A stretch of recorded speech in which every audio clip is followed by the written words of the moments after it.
Frank, Kentucky had a little bit of a rough start to the season too. They really seem to have figured it out, especially on defense. What do they do that's making them defend so well right now? It's like, you guys think that I'm just a broken record sometimes, or I just kind of say what sounds right, and just to give you an answer, it is not easy to be good defensively in November when you got freshmen. I don't care how good your freshmen are. I don't care how many stars they had. I don't care what 98 rating they had. All that is irrelevant. They get to college, defending is a huge adjustment for these kids. And they play 3 freshmen, and I could be wrong, but their first guard off the bench is also a freshman. And it takes time. It's not as easy as like, hey, let's show up. Hey, there's a reason in football very few freshmen start, and the majority of them redshirt. There's a reason. You know, they're fortunate. They can do that. They got 65, 80 scholarships, whatever, 167 scholarships. I don't know how many scholarships football has, you know. But when you only have 13 and you have 800 transfers a year, you're stuck playing freshmen. So it's all good. But freshmen don't just show up and understand how to defend at the collegiate level. It doesn't work that way. So those freshmen have grown up. Cal's done what he always does.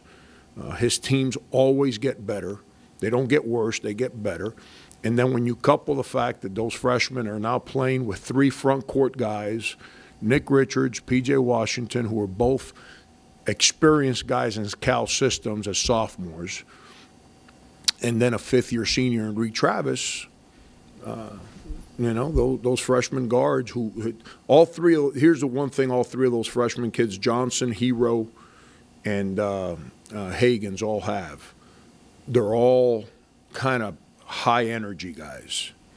They're all obviously talented, but they're high-energy guys, and they play with a sense of urgency. And so they've gotten better, and he's got experienced front-court players. So that's their team's gotten better. Coach, speaking of freshmen, your 2, A.J. Lawson and Keyshawn Bryan, as you spoke about on Saturday, played really well, and you'll need those guys to continue to play at that level. How much has their improvement been to your satisfaction, and also the fact that they're roommates, and does that play a part of it, that they're around each other all the time and they can kind of piggyback off each other and their experiences that they're going through? Yeah, they've definitely both continued. Let me hit rewind here. I'm trying to answer 2 things in one sentence. They both have gotten a lot better, offensively and defensively. They both work at it. Them 2 is because those are the guys that you see because they play the most, but they're like all our freshmen. Our freshman class really, really gets along. They're good teammates. They're all engaged with each other. And our upperclassmen have been really good in helping those kids. Those kids have been searching for direction. All freshmen, they come in and they, you know, it's like the new kid at school. You know, the older guys want to find out what you're about, and if you're about the right things, and they help you. Those kids came in, and they've been about the right things. So the older guys have really helped them, and those freshmen have opened their ears and their minds to those older guys, and that's why they all get along. It's because they're all in the same boat, and you know. But those 2 guys, they're fun to coach. You know, here's the thing that's kind of. I don't know if unique is the right word, because there's a lot of young people that way in today's day and age because of social media and texting and everything else. They don't know how to really communicate verbally, that is. When we're not in a serious setting, they don't shut up. Keyshawn's like just nonstop joking, playing, dancing.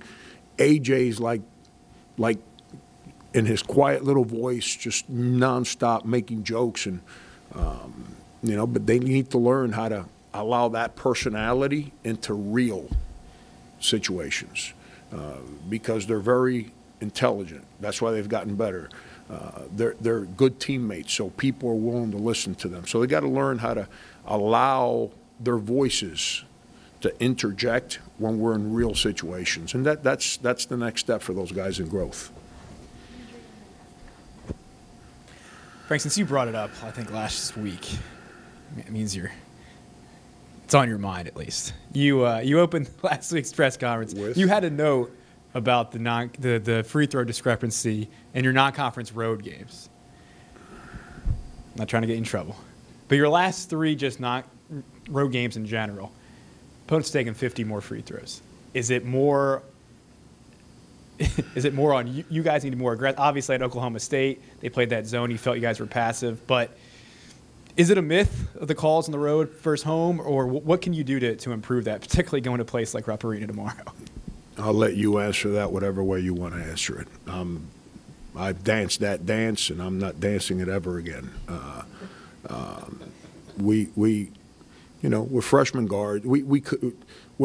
Here's what happens. It happened when Sin and Dwayne were freshmen, and it's happening with these guys. We hand check too much, and we got to stop. Because it's most freshmen are not asked to go out and guard the ball aggressively in high school, so they get to us, and so they're trying to learn how to guard the ball and press it enough to they disrupt, but not press it too much where now people can attack them. And then when people do attack you, it's kind of human instinct to kind of stick your hands out to stop. And when you do that in basketball, it's a foul. And, we're battling that a little bit. We fight that a little bit. But, it's I'll let you answer that however you want to answer it. I'll say it's a first for me as a coach. So we watch film, and we got to keep doing what we do, and we got to keep throwing the ball inside to Chris Silva and continuing to do the things that we're good at offensively. I thought A.J. Lawson at Georgia attacked the rim off the dribble, which I've been on him about. I thought he was real good at that. He needs to continue to do that. And somehow, somewhere, we got to figure out a way to get to the line when we're on the road.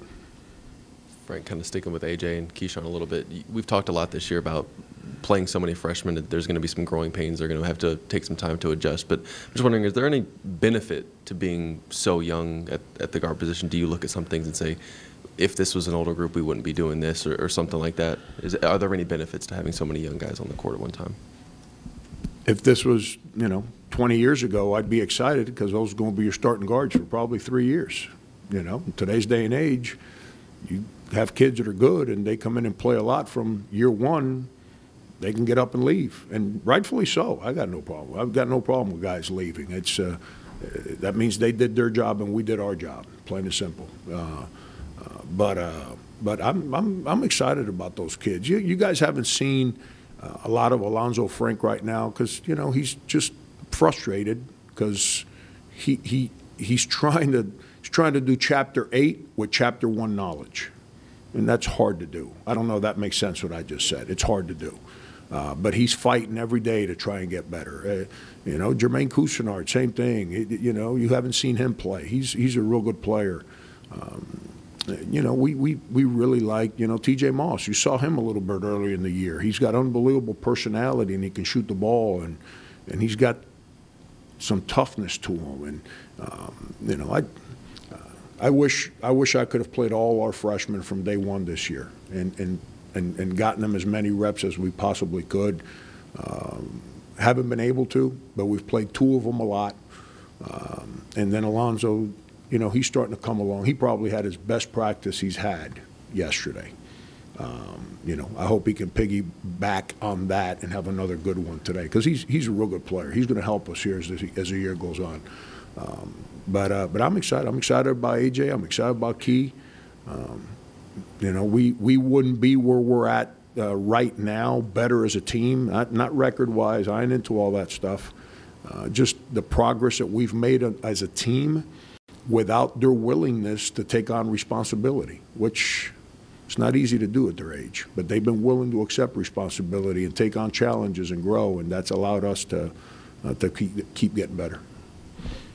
Frank, what's the latest on Justin? Has he sat down with his parents and talked about these next, 10 or 11 games? Yeah, no, he talks to his dad all the time, and I talked to Omar 7, 8, 9 days ago. You know, it's he did not make the progress from a strength standpoint that we thought he was going to make. So he's out there doing some running and moving around, but he's still not, that leg's not as strong as it needs to be to get cleared for practice. So, you know, the plan is still the same, but obviously the later in the year it goes, you know, I'm going to speak as a dad here. If my son were asked me for advice, I'd say it's your decision because you're the one that has to live with it. But at the end of the day, do you want to play 9 games, 10 games, and burn a year? Or do you just kind of want to scratch this one off and start from scratch again next year? You know, so that's what I would tell my son if I were to ever, you know, have a situation like that going on. But Omar, Justin, and I, what we've all agreed to do is let's get him healthy first. And once he's at a place where he's cleared, then we can have that next conversation. Questions? Anybody else? Yeah. Colin, I'll come to you next, Joe. Andrew, for the question you asked me, I haven't even researched it. Do you know the numbers at home? Yes. I did that before. You're plus 65 at home for the season. No, you can write the story. I already got it. I just need to. I didn't know. I haven't. You're minus 50. I mean, LSU, Oklahoma State, Georgia. Oh, I know what we were on the road. I didn't know what we were at home, but my gut told me there was a difference there. What challenges does Rupp Arena present for this team, and I guess how have you seen some of the older guys? Yeah.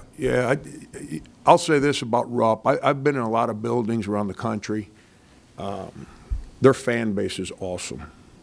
You know, we've gotten to a place in today's day and age where as fans, we think our duty is to go kind of be condescending and insult the opposition.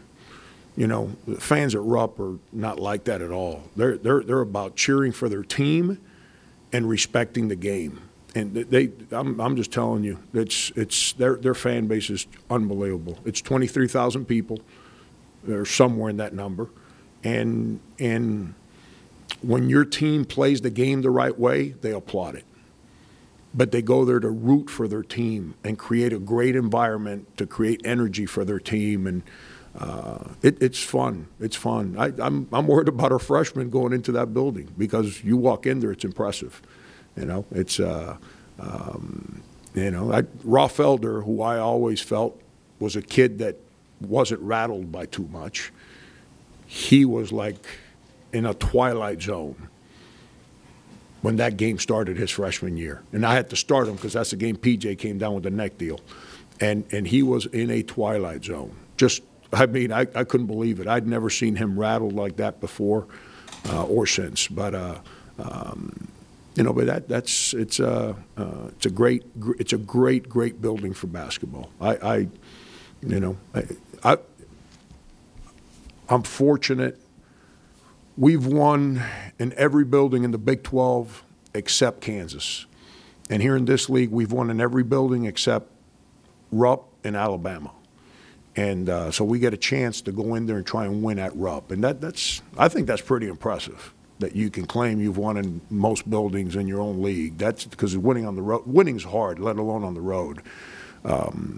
So we get an opportunity to go, you know, check that box. But all that aside, I love coaching in buildings where people love the game, and they love the game there at Rupp. Coach, just from your vantage point, knowing where you're at in the season right now and what opportunities still exist if you guys continue to improve and win more games, have you sensed a greater sense of urgency from your senior players, knowing that time's dwindling and they know they have to get this team moving in the right direction if they want a chance at postseason play in the future? Yeah, you know, Joe, I try real hard. I was just asked this on the radio on the SEC deal. I try real hard. Justin Edelman had one of the great quotes I've ever heard. You know, I don't know if you guys saw it or not. They asked him about, did he dream about being the MVP? He said, man, I just tried to have a real good practice. He said, and when you worry about improving instead of proving, you tend to win big. I thought that's as powerful a quote because it connects with me. I don't know how other people do that. It connects with me. You look back at our Final Four team, you know, at this time of year, I think is when we lost Alabama in 4 overtimes, more or less same time period. And all of a sudden, after that game, everyone's opinion on the outside was like, this team's falling apart. Here we go again. They ain't going nowhere. All the negativity. And team went to the Final Four. And, you know, this team, I'm not saying it's going to the Final Four. What I'm saying is that even though that team was a top 20 team in the country, had won a bunch of games, and this team didn't win as much up to this point in the season, the whole focus, it's never about March. We'll deal with March when it gets there. The focus is about continuing to improve. Focus in on us. Let's get better. Seniors, it's a different animal because they know their clock is ticking. They know that that last day's coming. So you have to and it has nothing to do with playing in the postseason. That's a different animal. You got to manage that dynamic with them so they don't get too. You don't want them to get too excited and put too much pressure on themselves because the guys that stick with you to their senior year are committed to what you're doing. So you don't want them to get too emotional, too uptight over the fact that the last day they wore the uniforms kind of around the corner. And as a coach, you know, you got to help them through that. And that's what I try to. Chris, Asani, Trey, you know, I got to spend time with those guys to make sure that they stay the course. And the only way I know how to do that is communicate with them, but at the same time, me continue to be me with them. Keep coaching them the same way I coached them since the day they stepped foot on this campus. That keeps things normal for them, so it keeps their focus in what we're trying to do, which our mission always is just let's get better today. Let's get better today. All right.